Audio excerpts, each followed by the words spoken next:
Welcome to Adams times. ഇന്ന് ഞാൻ നിങ്ങളുടെ മുന്നിലേക്ക് വരുന്നത് ഒരു കുക്കിങ്ങിൻ്റെ വീഡിയോ ആയിട്ടാണ്. അപ്പോൾ ഞാൻ ഉണ്ടാക്കാൻ പോകുന്നത് എന്താ വെച്ച് കഴിഞ്ഞാൽ പാൽപ്പത്തിരിയാണ്. അപ്പോൾ പാൽപ്പത്തിരി എങ്ങനെ ഉണ്ടാക്കുന്നത് നോക്കാം. അപ്പോൾ ചാനൽ സബ്സ്ക്രൈബ് ചെയ്യാത്ത എല്ലാവരും സബ്സ്ക്രൈബ് ചെയ്യുക, സപ്പോർട്ട് ചെയ്യുക, ഇഷ്ടപ്പെട്ട് കഴിഞ്ഞാൽ ലൈക്ക് ചെയ്യുക, ഷെയർ ചെയ്യുക, സബ്സ്ക്രൈബ് ചെയ്യുക.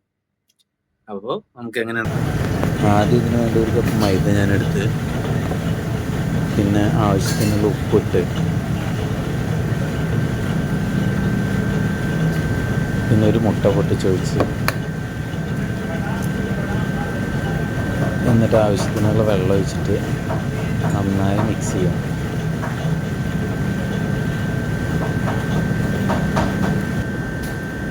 ഈ ഒരു കപ്പ് മൈദയ്ക്ക് 2 കപ്പ് വെള്ളം എന്തായാലും വേണ്ടി വരും. അപ്പോൾ ഏകദേശം ഇതിൽ അതൊക്കെ പിന്നെ വേണ്ടവർക്ക് അതിൽ പാൽപ്പൊടി മിക്സ് ചെയ്യാം കേട്ടോ. പാൽപ്പൊടി മിക്സ് ചെയ്യുമ്പോൾ ഒന്നുകൂടി ടേസ്റ്റിന് നല്ലൊരു വ്യത്യാസം ഉണ്ടാവും. അങ്ങനെ നന്നായി മിക്സ് ചെയ്ത് ഇതിപ്പോൾ ഏകദേശം നന്നായി മിക്സ് ചെയ്തിട്ടുണ്ട്. നല്ല ലൂസായി. ഇനി ഇതുകൊണ്ട് നേരെ നമ്മളൊരു ദോശ ഉണ്ടാക്കാം. മിക്സാക്കിയതിന് ശേഷം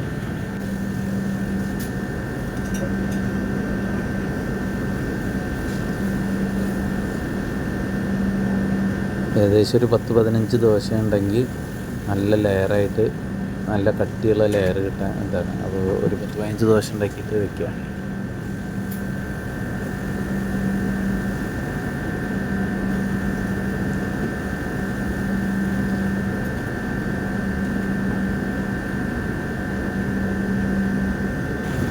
ദോശ ഉണ്ടാക്കി കഴിഞ്ഞാൽ അപ്പോൾ അതിനുള്ള ബാറ്റർ നമുക്ക് റെഡിയാക്കാം. ആദ്യം ഞാനൊരു ഗ്ലാസ് പഞ്ചസാര എടുത്ത്, മധുരം നല്ല വേണ്ടവർക്ക് മധുരം കൂട്ടാക്കാം. പിന്നെ ഞാനൊരു ഗ്ലാസ് പാലെടുത്ത്, പിന്നെ 4 മുട്ട എടുത്തിട്ടുണ്ട്. 4 മുട്ട എടുത്ത്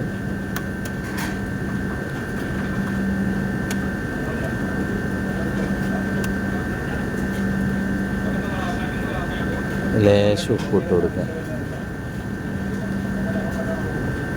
ലേശം ഏലക്കായ പൊടിച്ചതുണ്ടെങ്കിൽ അതിട്ട് കൊടുക്കാം. നേരെ അത് മിക്സിയിലിട്ട് അടിച്ച് ഇത് ഞാനെടുത്തു. പഞ്ചസാര എല്ലാം നന്നായി അലിയാൻ വേണ്ടിയിട്ടാണ് മിക്സിയിലിട്ടത്. അത് നന്നായി അടിച്ചെടുക്കുക.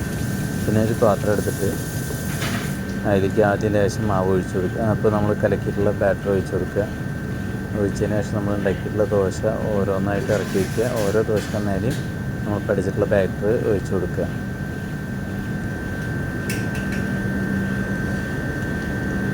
അങ്ങനെ ഓരോ ലെയറായിട്ട് ഇങ്ങനെ ഇതാവാൻ വേണ്ടിയിട്ട് ഒഴിച്ചു കൊടുക്കുക.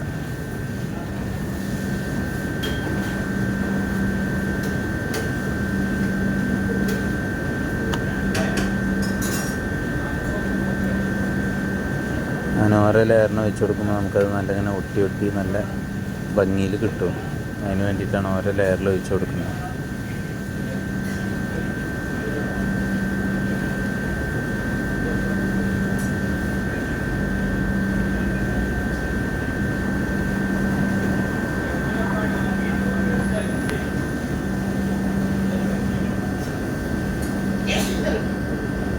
അങ്ങനെ ഫുള്ളായി ഇതാക്കി കഴിഞ്ഞു. അപ്പം ഇനി ബാക്കി കുറച്ചിൻ്റെയൊക്കെ ഉണ്ട്.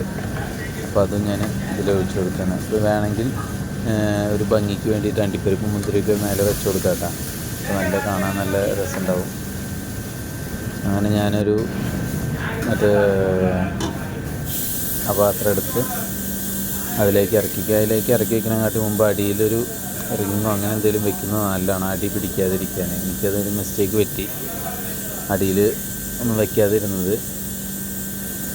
ഡയറക്റ്റ് ചൂടടിക്കുമ്പോഴുള്ളൊരു മിസ്റ്റേക്ക് വരാതിരിക്കായിട്ട് നല്ലതാണ്. ഞാനിപ്പോൾ ഇത് വയ്ക്കുന്നത് പൊറോട്ട കല്ലിൻ്റെ മുകളിലാണ്. അടുപ്പിൻ്റെ മുകളിൽ വയ്ക്കാൻ ലോ ഫ്ലെയിമിൽ വയ്ക്കുക. ഏകദേശം ഒരു അരമണിക്കൂർ ലോ ഫ്ലെയിമിൽ ഇങ്ങനെ വെച്ച് കഴിഞ്ഞാൽ നല്ല കറക്റ്റായിട്ട് ഉള്ളെല്ലാം വെന്ത് കിട്ടും. പിന്നെ ആ പാത്രത്തിന് ഒരു ചെറിയ മറ്റേ എയർ റോള് ഞാനൊരു ഫോയിലിട്ട് അടച്ച് വെച്ച് നോക്കിയപ്പോൾ സംഭവം റെഡിയായി. ഏകദേശം ഞാൻ കുറച്ച് ലേറ്റായി അത് എടുക്കാൻ വേണ്ടിയിട്ട്, അതുകൊണ്ട് ചെറുതായിട്ട് അടി പിടിച്ചിട്ടുണ്ട്. എങ്കിലും നല്ല രസമുണ്ട്. ഞാൻ ആ അടി പിടിച്ചതിൻ്റെ ആ ലാസ്റ്റ് ഏറ്റവും അടിയത്തെ ലെയർ ഞാൻ എടുത്ത് ഒഴിവാക്കി. നല്ല ഉള്ളും പുറം ഒരേ കളറിൽ കിട്ടിയിട്ട് എനിക്ക് അടി മേൽവശം ഒരേ കളറിൽ എനിക്ക് കിട്ടിയതുകൊണ്ട് ഞാൻ അങ്ങനെ കട്ട് ചെയ്ത് നമ്മൾ കേക്ക് കട്ട് ചെയ്യുന്ന പോലെ കട്ട് ചെയ്തിട്ട്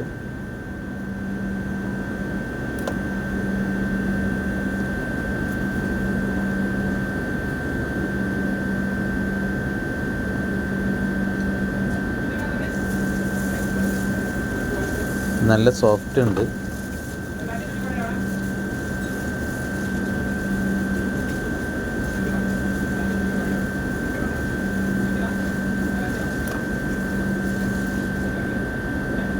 നല്ല സോഫ്റ്റ് ഉണ്ട് കേട്ടോ.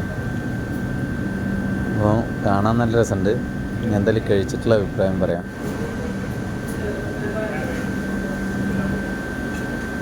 സംഭവം നല്ല സൂപ്പറാട്ടോ, വെറുതെ പറയില്ല.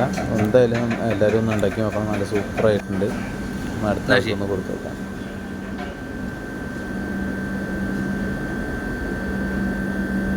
ഈ വീഡിയോ നിങ്ങൾക്ക് ഇഷ്ടപ്പെട്ടു എന്ന് ഞാൻ വിചാരിക്കുന്നു. അപ്പോൾ വീണ്ടും അടുത്ത വീഡിയോ ആയിട്ട് ഞാൻ വരുന്നതായിരിക്കും. എല്ലാവരും ഒന്ന് സബ്സ്ക്രൈബ് ചെയ്ത് സപ്പോർട്ട് ചെയ്യുക. അപ്പോൾ ബൈ, അടുത്ത വീഡിയോ ആയിട്ട് വീണ്ടും വരുന്നതായിരിക്കും.